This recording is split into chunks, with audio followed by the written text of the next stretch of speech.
हाँ और नहीं। इस अर्थ में सेक्सुअलिटी उसे सीमित नहीं करती, बल्कि भौतिक के साथ अत्यधिक पहचान उसे सीमित करती है। तो असल में ये सेक्सुअलिटी नहीं है जो बाधा बनती है, बल्कि वो भौतिकता से जो जुड़ाव पैदा करती है वो निश्चित रूप से बाधा बन जाती है। ये सवाल उस छिटपुट जानकारी, उस गॉसिप से आया है जो आपने सुना है कि किस तरह आप अपने ही वीर्य को आत्मसात करके उसे अपनी उच्चतर संभावना तक उठा सकते हैं। हाँ, ये सच है। साथ ही कोई परहेज के कारण ऐसा नहीं करता। अपनी ऊर्जा को आंतरिक बनाते हुए आप ऐसा करते हैं। सिर्फ ऐसा नहीं है कि कोई सेक्स से दूर रहता है और अचानक उसकी ऊर्जा संगठित होकर ऊपर बढ़ती है। ये सच नहीं। अगर आपकी ऊर्जा संगठित होती है और बढ़ने लगती है तो सेक्सुअलिटी की जरूरत आपके लिए खत्म हो सकती है, मगर यह आपको अक्षम नहीं बनाती, यह आपको नपुंसक नहीं बना देती, मगर उसकी जरूरत खत्म हो जाती है। अब वो एक मजबूरी नहीं रह जाती। और सिर्फ यही चीज नहीं, सारी बाधाएं खत्म हो जाती हैं। मुख्य रूप से अधिकांश सेक्सुअलिटी जो धरती पर है वो एक तरह की मजबूरी के कारण है ना? वो आदत से मजबूर होना है। जब आप चेतन हो जाते हैं, जब सारी बाधाएं गायब हो जाती हैं, ये भी गायब हो जाती है। सिर्फ इसलिए क्योंकि लोग शरीर पर इतने केंद्रित हैं, वो हमेशा सोचते हैं आध्यात्मिकता बनाम सेक्सुअलिटी, इनका कोई संबंध नहीं है, वो आपस में जुड़े नहीं हैं। एक शरीर का है, दूसरा एक अलग आयाम है। ये सिर्फ इसलिए क्योंकि दुनिया के धर्म, नैतिक स्कूल और नीतिवाद स्कूल हमेशा उसके खिलाफ बोलते हैं। इसलिए ये लोगों के मन में इतना बड़ा मुद्दा हो गया है कि वो सोचते हैं कि परे के बारे में कुछ जानने का एकमात्र तरीका यह है कि आप इससे दूर रहें, क्योंकि कहीं ना कहीं आप एक इंसान की सरल बायोलॉजी को समझ नहीं पाते। ये एक त्रासदी है कि आप साधारण बायोलॉजी को स्वीकार नहीं कर सकते। आपको या तो उसका जश्न बनाना होता है या उसे नाली में फेंक देना होता है। दोनों जरूरी नहीं है। You can look at it for the limitation that it is and for the possibility that it is. आप उसकी सीमाओं को देख सकते हैं और उसकी संभावनाओं को देख सकते हैं। तो अगर सेक्स की अपवित्रता के कारण आपकी आध्यात्मिकता में बाधा पड़ रही है, तो मैं आपको बताना चाहता हूं कि आपका जन्म ही अपवित्र है। जब जन्म ही अपवित्र है तो आपके लिए संभावना कहां है? आपके लिए कोई संभावना नहीं है, सिर्फ अगर आप कहीं और से गिरते। अगर सारस आपको गिरा जाता तभी आपके आध्यात्मिक होने की कोई संभावना होती। अगर आपकी मां ने सामान्य रूप से जन्म दिया है तो आपके लिए कोई संभावना नहीं। एक 6 साल की बच्ची एक दिन स्कूल से घर लौटी और पूछा, मम्मा मैं कैसे पैदा हुई थी? मां शर्मिंदा हो गई। वो बोली, एक सारस तुम्हें गिरा गया। वो बोली, ठीक है, उसने लिख लिया। मामा, आप कैसे पैदा हुई थी? मुझे भी एक सारस ने गिराया था। मामा, नानी कैसे पैदा हुई थी? उन्हें भी एक सारस ने गिराया था। फिर वो बच्ची गंभीर हो गई और वो नीचे जाकर बैठ गई और अपने होमवर्क में कुछ लिखना शुरू कर दिया। माँ असहज महसूस कर रही थी। उसने खाना पकाना खत्म किया। तब तक लड़की ने अपना होमवर्क पूरा कर लिया था और किताब वहीं छोड़ दी थी। उसने जाकर उसे पढ़ा तो फैमिली ट्री के बारे में निबंध था। बच्ची ने लिखा था, मेरे परिवार में 3 पीढ़ियों से किसी का जन्म कुदरती रूप से नहीं हुआ है।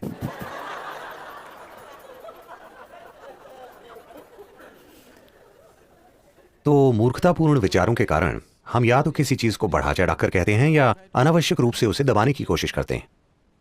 इसकी आपके जीवन में एक भूमिका है। अगर आप इसे बहुत बड़ा बना देंगे तो आपका दिमाग विकृत हो जाएगा। अगर आप उसे मिटाने की कोशिश करेंगे तो आपका दिमाग और अधिक विकृत हो जाएगा। आखिरकार अब मैं बोल रहा हूं, ये एक तरह की ऊर्जा है। आप मेरी ओर देख रहे हैं, ये एक तरह की ऊर्जा है। आप मुझे सुन रहे हैं, ये एक तरह की ऊर्जा है। ये एक ही जीवन ऊर्जा की अलग अलग अभिव्यक्तियां हैं, है ना? अब सेक्सुअलिटी भी उसी ऊर्जा की एक अलग अभिव्यक्ति है। अब व्यक्ति को तय करना है कि उसकी ऊर्जा का कितना हिस्सा वो किस दिशा में भेजना चाहता है, क्योंकि आखिरकार आपकी ऊर्जा सीमित है ना? देखिए, ये ऐसा है, आपकी आय, मान लीजिए आपकी मासिक आय $5,000 है। कितना घर के किराए के लिए, कितना खाने के लिए, कितना पढ़ाई के लिए, कितना सिर्फ मनोरंजन के लिए, कितना छुट्टियों के लिए आप बांटते हैं, है ना? कल सुबह आपको तनख्वाह मिली, शाम में आप बाहर गए और उसे उड़ा दिया। अब अगले महीने परेशानी हो जाएगी, है ना? हाँ, आपके पास क्रेडिट कार्ड है, मगर आपके जीवन में सब कुछ, अगर आप अपने जीवन को समझदारी से चला रहे हैं, आपके जीवन में सब कुछ आपकी समझ, आपकी जरूरत और आपकी क्षमता के अनुसार बांटा हुआ है कि नहीं? हाँ, आपका पैसा, समय, ऊर्जा, क्या सब कुछ बांटा हुआ नहीं है? जिस तरह आप उसका प्रबंध करना चाहते हैं, यह भी वही चीज है। कितना होना चाहिए? पहले तो क्या आपको उसकी जरूरत है, या आप उसे कर रहे हैं क्योंकि आप सामाजिक रूप से बाध्य हैं? अगर जरूरत है और मैं आपको उसे रोकने के लिए कहता हूं, तो आप विकृत हो जाएंगे, क्योंकि वो सब आपके दिमाग में होगा। अगर कोई आपको कह रहा है तुम्हें यह करना है, अगर तुम इसे नहीं करोगे तो तुम नॉर्मल नहीं हो, तो दूसरी तरह की विकृति आएगी। दोनों जरूरी नहीं है। आखिरकार आप किसी पुरुष या स्त्री के पीछे नहीं जा रहे, आप सुखदता के एक स्तर के पीछे जा रहे हैं। एक बार आप एक स्तर की सुखदता का अनुभव कर लेते हैं, तो क्या आप इसमें और गहराई तक नहीं जाना चाहेंगे? क्योंकि जो भी सुखदता घटित हुई, शायद आपने दूसरे व्यक्ति का इस्तेमाल किया, मगर सुखदता आपके भीतर घटित हुई, सही है? तो मान लीजिए वैसे भी सुखदता आपके भीतर घटित हो रही है, दूसरा व्यक्ति उसे खोलने की बस एक चाबी है। क्या आप नहीं चाहेंगे कि चाबी आपके हाथ में ही हो? हाँ, कि अगर आप इस तरह बैठें, आप पूरी तरह ऑन हो, आपको किसी की जरूरत नहीं है।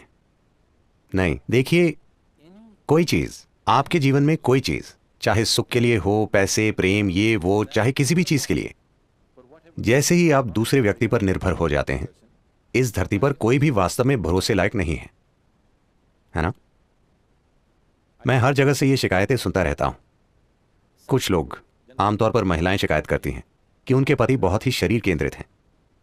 कुछ महिलाएं लगातार शिकायत करती हैं, वो मुझ पर उंगली भी नहीं उठाता। जो भी होता है वो एक समस्या है, क्योंकि वो कभी उस तरह नहीं होगा जैसे आप चाहते हैं। जब तक दूसरा व्यक्ति शामिल है, कुछ भी 100% आपकी मर्जी से नहीं होगा, है कि नहीं? हाँ या ना? वो कभी नहीं होगा। इससे फर्क नहीं पड़ता कि आप भगवान से शादी कर लें, फिर भी ऐसा नहीं होगा। जब तक आपके अस्तित्व का तरीका, सुख और खुशी की आपकी भावना दूसरे व्यक्ति पर निर्भर है, आपको हमेशा शिकायत रहेगी। कोई फर्क नहीं पड़ता कि दूसरा व्यक्ति कितना शानदार है। तो इस संदर्भ में लोगों ने ब्रह्मचार्य की बात की होगी, क्योंकि उन्होंने कहा थोड़ा विराम दो, क्योंकि किसी से सुख निकालने के लिए आपको कई चालें चलनी पड़ती हैं। वो आराम से नहीं हो जाता। इसे कोर्टिंग कहते हैं। एक बार कोर्ट में चले जाएं, फैसले का दिन आ जाएगा। उसमें काफी समय, प्रयास, ऊर्जा और तमाम दूसरी चीजें लगती हैं। निराशाएं, ईर्ष्याएं, समस्याएं, सब कुछ उससे जुड़ा होता है। तो किसी ने कहा, उन चीजों से थोड़ा दूर रहकर देखो कि क्या इसे आंतरिक रूप से पैदा किया जा सकता है, और फिर लोगों के साथ रहना आपके प्रेम के कारण अधिक होगा, आपकी जरूरत के कारण नहीं, जो निश्चित रूप से लोगों के साथ रहने का एक बेहतर तरीका है ना? यह निश्चित रूप से दूसरे इंसान को सम्मान देने का बेहतर तरीका है कि नहीं? इस पर थोड़ा ध्यान दीजिए। उस पर और उस पर और उस पर ध्यान देने के बजाय इस पर थोड़ा अधिक ध्यान दीजिए। जितना आनंद कोई दूसरा आपके लिए पैदा करेगा, यह उससे कहीं ज्यादा आनंद पैदा कर सकता है।